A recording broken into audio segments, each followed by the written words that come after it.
Aujourd'hui, on connaît ses films, on connaît son succès. Mais avant tout ça, il y avait tout simplement un jeune garçon qui essayait de trouver sa place.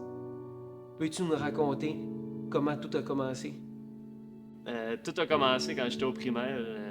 J'avais vraiment de la difficulté à l'école. Moi, je savais pas pourquoi. Mes parents savaient pas pourquoi. On était tous un peu perdus. Mon cœur, pourquoi t'arrives pas à lire? Pourquoi t'es pas capable? On t'aide tous les soirs. Ta mère lit avec toi. On revise les mots. Quand ça arrive le temps de l'école, on dirait que tout s'efface. Quand je lis, les lettres bougent sans verre. Je ne comprends pas.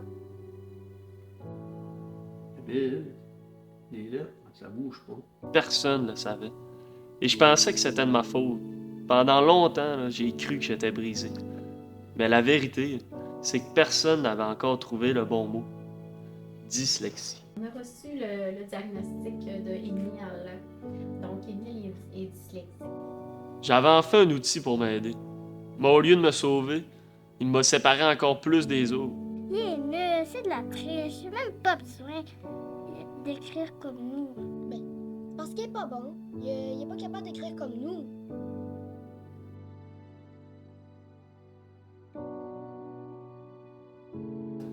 C'est en secondaire 1 que j'ai compris quelque chose que personne ne m'avait jamais dit. Écrire, ça pouvait être beau, ça pouvait être en moi, ça pouvait être une liberté. Pour la première fois, j'écrivais pas pour passer un examen, j'écrivais pas pour avoir une note, j'écrivais pour rêver, pour inventer, pour respirer. C'était tout. Et quand j'ai pris mon téléphone pour tourner mes premières scènes, je savais pas encore que c'était ça, ma vie. Je savais juste que c'était la première fois où je me sentais bon dans quelque chose.